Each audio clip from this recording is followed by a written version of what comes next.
इनके लबे रंगी की निछावर थी कि जिसने। तो दौरे हाजिर का एक इम्पोर्टेंट सवाल है, काफ़ी पेश आता है और ग़ालिबन अभी इस पर उलमा ने कोई कलाम किया भी नहीं है। वो ये है कि अक्सर आजकल जो है ना एग्ज़ामिनेशन जो होते हैं बच्चों के स्कूलों के अंदर या बड़े लेवल पे भी होते हैं, तो उसके अंदर कुछ सवालात ऐसे आते हैं जो ख़िलाफ़ कुरान होते हैं, ख़िलाफ़ शरीयत भी होते हैं और वो हमारा अक़ीदा होता नहीं है, लेकिन उसके बारे में एस्से वगैरह लिखने का या निबंध लिखने का जो है वो हुक्म उसमें क्वेश्चन पेपर में दिया जाता है। और बाज़ लोगों को ये परेशानी इसलिए आती है कि वो ट्यूशन वगैरह छोटे बच्चों को पढ़ाते हैं, तो उसमें कुछ ऐसी बातें उनको सिखानी पड़ती हैं जो एग्ज़ाम में बच्चों को लिखनी होंगी, और वो बातें जो सिखाई जाएंगी वो कुरान पाक या अपने अक़ीदों के जो है ना ख़िलाफ़ होंगी। जैसे कि ये धरती का घूमना, सूरज के गिर्द, ये सब बातें जो कुरान के ख़िलाफ़ लिखनी पड़ेंगी। या फिर मानव का जो विकास हुआ वो बंदर से हुआ, इसकी थ्योरी लिखनी है, जबकि हमारा ये अक़ीदा नहीं है, इस्लामी नज़रिया भी ये नहीं है कि जो इंसान बंदर से इंसान बनाए। हज़रत आदम अलैहिस्सलाम की औलाद हैं, लेकिन अब ये एग्ज़ाम में क्वेश्चन आते हैं, तो ऐसे में तालिब इल्म को क्या करना चाहिए और इस तरीके के सवालात की किस तरीके से जवाब देने चाहिए।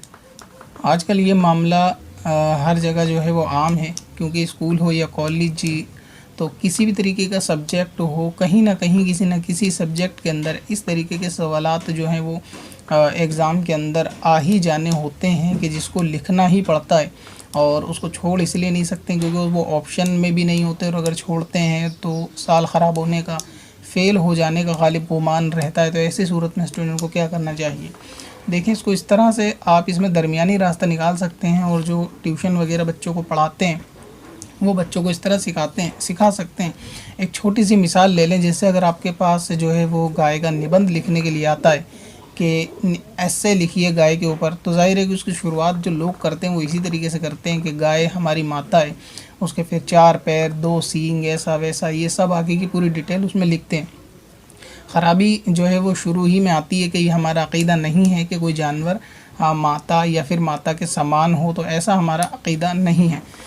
दूसरी बात ये कि अगर आपको इस तरीके का मामला लिखना पड़े तो आप इसके अंदर इस तरह से लिख सकते हैं कि गाय हिंदू धर्म के मानने वालों की माता है, और इसके 4 पैर, इतनी, ये सारा अंचर पंचर जो भी उसका हो, शुरू से लेकर एंड तक लिख सकते हैं। लेकिन बात को आप उनकी तरफ ही मंसूख करें कि जिन शख्स की या जिस शख्स की, जिन अक़ीदे वालों की वो थ्योरी है, अगर आप बात को उनकी तरफ ही फॉरवर्ड करेंगे, उसके बाद पूरा ऐसे आप लिख सकते हैं, यानी हमारा अक़ीदा नहीं है, फ़लाँ फ़लाँ शख्स का अक़ीदा। या फिर गाय के बारे में पूरी तफसील, जनरल जो तफसील है वो लिख दें। उसके बाद लिख दें कि इस धर्म के मानने वालों के लिए ये माता का विशेष दर्जा रखती है। तो इस तरीके से आप रख सकते हैं। ये हमारा मुतलकन ना लिखें कि ये गाय हमारी माता है, ठीक है, वहाँ लिख दें कि फ़लाँ मज़हब के मानने वालों की ये माता है, कि वहाँ पे इसको पूजनीय समझा जाता है। तो इस तरीके से आप जो है उनकी थ्योरी लिख सकते हैं अपनी अक़ीदे से बचकर। और अब जैसे ये कि ज़मीन जो है वो घूमती है, इसके ऊपर अगर आता है लिखने के लिए, तो उसके अंदर बंदे को लिखना पड़ता है कि हाँ ज़मीन जो है, यानी धरती जो है वो सूरज के गिर्द जो है ना वो चक्कर लगाती है। मिसाल के तौर पे समझ लीजिए कि अगर कोई साइंटिस्ट है तो उसने अगर ये थ्योरी दी है, तो आप उसका नाम लिख दें कि भाई निकोलस के अनुसार पृथ्वी ज़मीन के गिर्द चक्कर लगाते हैं, और फिर उसकी पूरी डिटेल लिख दें। तो मतलब हमारी थ्योरी नहीं है, ये इस बंदे की थ्योरी है। इंग्लिश में हो तो अकॉर्डिंग टू निकोलस और कोपरनिकस, बाकी उसके बाद पूरी इसकी जो है ना वो आप डिटेल लिख दें कि भाई निकोलस कोपरनिकस ये कहता है कि जी धरती ऐसे ऐसे घूमती है, तो ये हमारा नज़रिया अक़ीदा उससे महफूज होगा। तो इस तरह उसके अंदर आप एग्ज़ाम के अंदर लिख सकते हैं कि जिसकी थ्योरी उसका नाम लिख दें कि जी उसके मुताबिक ऐसा ऐसा होता है, या उसके अनुसार ऐसा ऐसा होता है। इसी तरीके से मानव विकास के ऊपर भी ऐसे आता है कि बंदर से जो है वो मानव की तरफ विकास हुआ इंसान के, इसके बारे में थ्योरी लिखी। तो आप लिख दीजिए जी डार्विन के मुताबिक जो है ना बंदर का विकास होते होते इंसान बना। हमारे मुताबिक नहीं, अपने हाथ आप खड़े कर लिए, हमारे मुताबिक नहीं, इस बंदे के मुताबिक है। ये हमारा नज़रिया तो ये है ही नहीं, और हमारा पूछा भी नहीं जो हम उसमें बयान करें।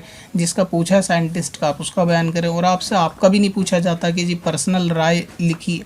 कुछ सवालों में पूछा जाता है कि अपनी पर्सनल राय जो है वो राय जो है आप लिखें, मगर अक्सर जो आते हैं वो ऐसे आते हैं, या इस तरीके की थ्योरी लिखने को आती है कि जिसके पीछे किसी न किसी बड़े साइंटिस्ट का ही हाथ होता है, तो आप उसके नाम के साथ लिख दें जी चार्ल्स डार्विन के मुताबिक जो है वो बंदर से आदमी का विकास हुआ। फिर उसकी प्यूरी थ्योरी लिख दें कि जी कैसे कैसे हुआ। तो उसमें स्टार्टिंग में लिखने से कि जी उसके मुताबिक हुआ, हमारे मुताबिक नहीं हुआ, आपका अकीदा महफूज होगा। सो इस तरीके के सवालात में आप हमेशा यही रास्ते अख्तियार करेंगे, जिसका मामला हो उसके अकॉर्डिंग लिख दें। अभी मेरे ख्याल से 2 साल पहले जामिया मिलिया इस्लामिया के अंदर भी एक एग्ज़ाम था या ग्रेजुएशन का, एक मेरे पे फ़ोन आया था स्टूडेंट का। तो उन्होंने मुझे बताया अपने क्वेश्चन पेपर के अंदर एक सवाल आया कि अशरफ अली थानवी का तफसीर के क्षेत्र में क्या योगदान है, उसको लिखिए। तो ऐसे ऐसे भी अब अल्लाह जाने वो फ़ेल हुई या पास हुई, खैर उन्होंने वो क्वेश्चन को छोड़ दिया क्योंकि बाहर निकलने के बाद कॉल करी थी। एग्ज़ामिनेशन में तो शायद हॉल के अंदर मोबाइल नहीं अलाउड होता, तो बाहर निकलने के बाद क्वेश्चन पेपर उन्होंने पढ़ के सुनाया कि इसके अंदर ऐसा ऐसा सवाल आया था कि अशरफ अली थानवी के मुताबिक लिखना था कि उनका तफसीर में क्या योगदान है। तो इस तरीके के सवालात भी और उन्हीं की तरह मंसूब कर दें जी देवबंदी नज़रिए रखने वाले या फिर देवबंद मकतब फ़िक्र के अनुसार इनका जो योगदान है वो तफसीर में ये है, इस्लाम में ये है।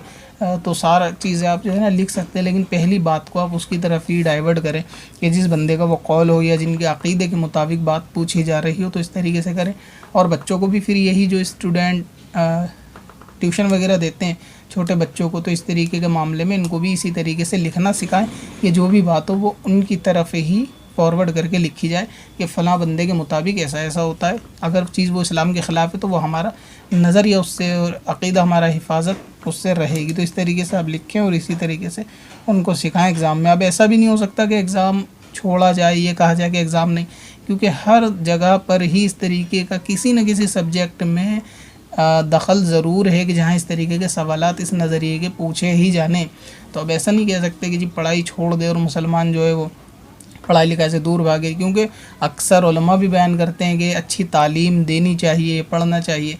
अब अगर ऐसा सिस्टम है ही नहीं पढ़ाई का कि जो चीज़ यानी जो तुम्हारे पास सब्जेक्ट आएगा उस सब्जेक्ट के अंदर वेरिफिकेशन करने वाला कोई नहीं कि क्या चीज़ ख़िलाफ़ है क्या नहीं, तो ज़ाहिर है कि तालीम तो बच्चा छोड़ नहीं सकता, तो उसको तालीम हासिल करनी चाहिए और इस तरीके से अपने जो है वो अक़ीदे की हिफाजत करनी चाहिए। बाकी और कोई ख़िलाफ़ शरअ मामला ख़ास स्कूल के अंदर हो तो ज़रूरी नहीं कि उसी स्कूल में तालीम हासिल करे, वहाँ से जो है माइग्रेट करा के कहीं दूसरे स्कूल के अंदर भी एडमिशन ले ले अगर कोई ऐसी चीज़ है। बाकी अपने इलाके के उलमा अहले सुन्नत से रब्ता करें। अगर ख़ास आपके एरिया में किसी स्कूल में कोई ख़ास मामला है कि जी वहाँ ऐसा ऐसा कराया जाता है, ये क्या हुक्म है, तो फिर उस मामले में जो है वो उलमा से मशवरा करने के बाद जैसा वो हुक्म दे वैसा कर लें। फ़िलहाल एग्ज़ाम के ताल्लुक़ से जो था वो मैंने आपको बता दिया।